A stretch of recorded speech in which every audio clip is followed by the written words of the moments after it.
Seidel steals it. McDavid on the run. It's Connor McDavid to win it. Off the post.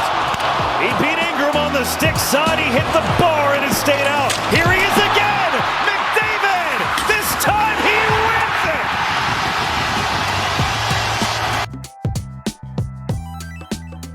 it. Connor McDavid, the overtime winner right there against the Arizona Coyotes, depending on where you're from, I suppose. That's his 60th goal of the season, a pretty rare feat in the NHL. Back-to-back years with a 60-goal scorer. This is interesting to see. Your daily sports podcast, News, Narratives, Takes, Gambling. We'll get to a situation in the NBA a little later. With shouts to Connor McDavid. I like this to part. It just feels like a year. I've always made fun of Canada for not winning the Stanley Cup. I think this might be an all-Canada showdown. I think it's possible we might get Edmonton versus Toronto in a Stanley Cup that the entire United States completely tunes out of, and then we see who we want to tune out of hockey games. Remember, every time there's not a Canadian team, the entire country stops watching, which is funny to me. I could be wrong. He also scored this goal yesterday from behind the net. He just banked it off the goalie, an old school move. It's an old man league move right there. Yeah, Connor, pretty good, it turns out. All right, let's go. We got March Madness tonight. Golf is cool, maybe some NFL stuff. But let's start in the association where something really fucking weird happened. Mark Cuban is officially protesting the outcome of the game. So the final game was the Mavs lost to the Warriors. And you know what I should do? Let's check the standings really quick. So that's the Eastern Conference. This is the Western Conference. The Nuggets are the first-place team. The Grizzlies are the second-place team. The Mavericks are the ninth-place team. And the Warriors are the sixth-place team. The Mavs are in the play-in game right now, tied with the Lakers. Wow, the Lakers are making a run. Look at you, LeBron. Mavs are, of course, below 500 for whatever reason. They have Kyrie. I thought that they'd be good, but, whatever. I think a lot of people did. My bad. So they lose to the Warriors on something really weird. There was a play in this game with an uncontested dunk because Mark Cuban's contention is that the refs did not make it clear who had possession of the ball, but what it resulted in was the Mavericks looking like they didn't know which side of the court they were on. Just watch the replay of this. This is the Warriors' basket in the second half. There's no Maverick defenders. Looney's like, hey, So the whole Mavericks team is off the screen over here, and they're like, they think it's their ball, right? I mean, they have to think that. I don't know, but Mark Cuban is mad and he's protesting and nothing will happen. But that's just like his official way to show how mad he is. It's a reminder to the league, like, hey, I'm a billionaire, don't screw me, I guess. Here's an entire story about it on ESPN. I'm not going to read it because that's what happened, and it doesn't really matter. Other than Mark's really mad, it did look really stupid, and it was trending. So you can take a look at it that way, is what was going on and why were people upset. A couple interesting golf moments yesterday. I don't know what tournament it is, but I do know that people are missing out shots. Look at this one. Is this Scheffler? 5 million of these? Or Justin Thomas? Like no idea. Look at that. Wow. Watch One more this. Look at that miss. It happens to all of us, angle, man. Brad, that we've been talking about all day. Happens to all of us. It's pretty straight from basically that. In and out of the hole. Only about what? I mean, how far away is he? Let's just take a guess. Less than 6 feet? 3.5, 4 feet. Still not sick. You're sick. I have the flu. I don't, actually. Don't worry about it. It's none of your business. Will Zalatoris had one. Look at this. Look at Will. I think that's Will Zalatoris. All right. So, boop, goes straight past before the ball stops. He scoops it back. Paige Sporonic says, this made me gag. I don't think it did. It was weird. It was ugly. Come on, Will. Let's talk about some viral clips on the internet. Teachers versus students basketball game. Here's a teacher that is apparently used to hoop. Let's watch this move. The tall ladies. Look at him. Drop step on an 8th grader. Oh! I don't know. 8th graders getting dunked on by their teachers is great. And you know what? You can't beat up your students, I would imagine, in most places. But you can dunk on their asses. That is a great way to get retribution for all the bullshit that teachers have to deal with. Whew. I got to relax. I should relax. Okay, woosah.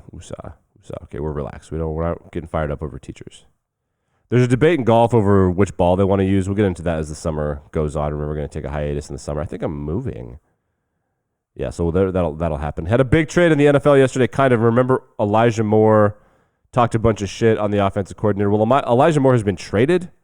Apparently, they don't like him. They do like him. They don't. I don't know. He's very fiery. He's got a lot of Odell Beckham Jr. vibes in terms of his aggression. I thought that he could be maybe the best receiver in that class. Turns out Jamar Chase and whoever else we say. Who's the second best receiver in that class? Amon-Ra, maybe? Devontae Smith? Jalen Waddle, elite class. I do think Elijah Moore could be really good. He's very fiery like Odell Beckham, but he doesn't have Odell Beckham's talent, ergo.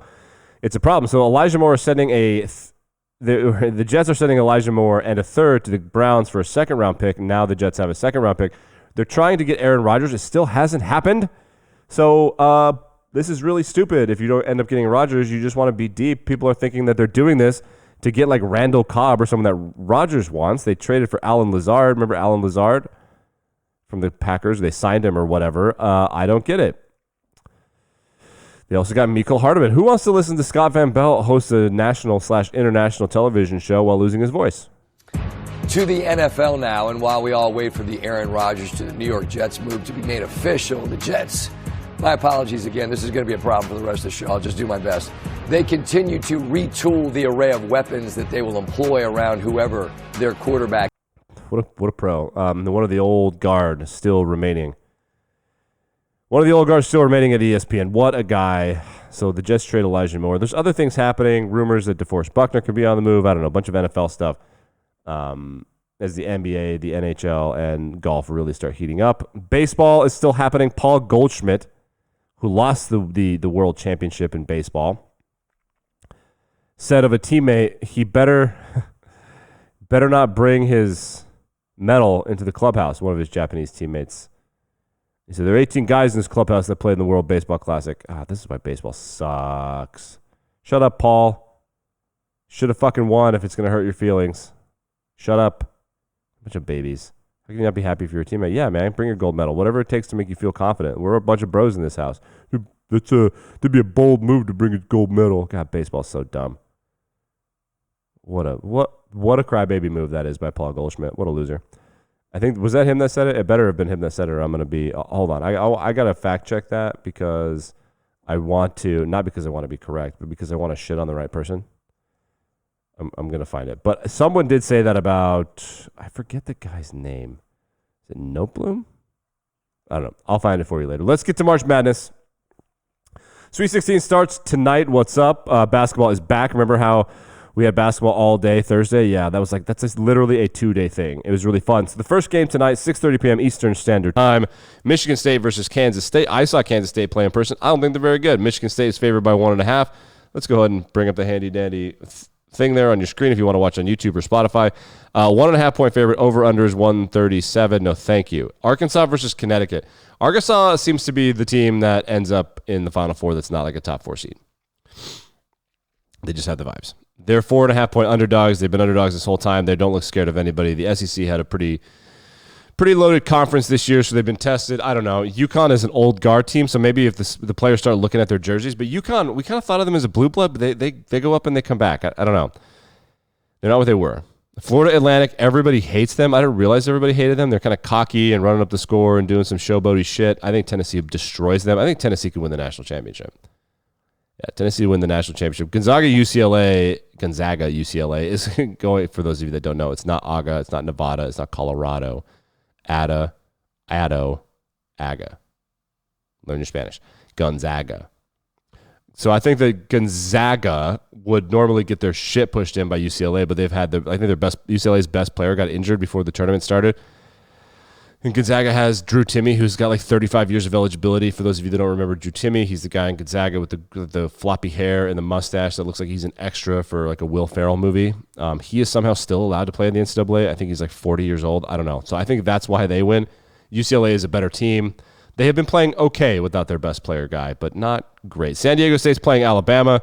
San Diego State really elite on defense, and I heard something that I didn't think about before, that San Diego State fans, And there are actually kind of a lot of them out there. San Diego is a big market. A lot of the locals really like them. They don't have a big college presence like UCLA, USC, Cal, Stanford. They San Diego State down there, and it is the second biggest city in California, I'm pretty sure still.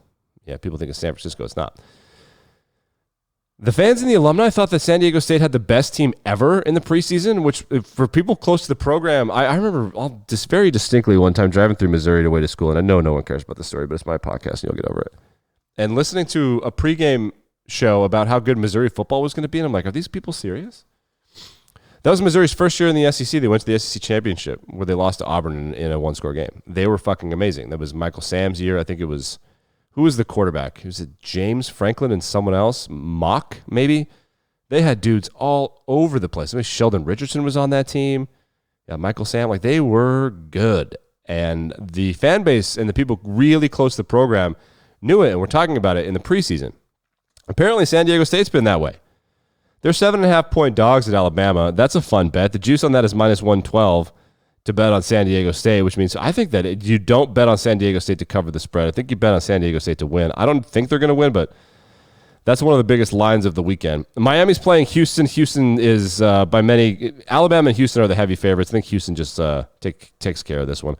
Xavier versus Texas. I had Xavier in the Final Four. I think they're like my remaining Final Four team. Not great. They play Texas. So those are the games that are on deck on Friday. So here's the schedule. Gonzaga, UCLA, that's tonight. All right, let's start with Friday. Okay, Friday, San Diego State, Miami, Houston, Xavier, Texas. And I think we're missing one, right? Is there a game that's not on the books? Why? Okay, scheduled tonight. Michigan State, Kansas State, Arkansas, Connecticut, Florida, Atlantic, Tennessee, Gonzaga, UCLA. That one tips at 9:45. I will not be watching that one. I will hopefully be sound asleep on what will be my last day not being sick. I want to figure out what the hell game is not on FanDuel Sportsbook. Alabama, San Diego State, Miami, Houston. The TCU game? No, Gonzaga beat TCU. Princeton, Creighton is not on. Whoa, they don't know what the fuck to do about these guys. That is so funny that Princeton broke Vegas. You can't bet on the Princeton game. So that game happens tomorrow night, or is it tonight? It's tomorrow night at 9 p.m. Princeton plays. I think Princeton could go to the Sweet 16. I think they could go to this. The Final Four. I think Princeton could go to the Final Four. If you really want to have balls, put Princeton to win their region. Let's see if they've got a bet on that. Florida, Atlantic, Houston, Alabama. No, you cannot bet on Princeton to make the Final Four. They don't know what to do. Vegas is broken. That is amazing. I love that. Okay, so for my bets, Michigan State covering. If you're going to bet, to me, that's just a safe bet. I like Arkansas to cover the spread, and I like Tennessee to win outright. Other interesting bets. Okay, best bets. Michigan State cover, Arkansas cover, San Diego State outright. That's who I've got for me. Look at that. Pull up the bet slip. Oh, wait. Can I zoom out?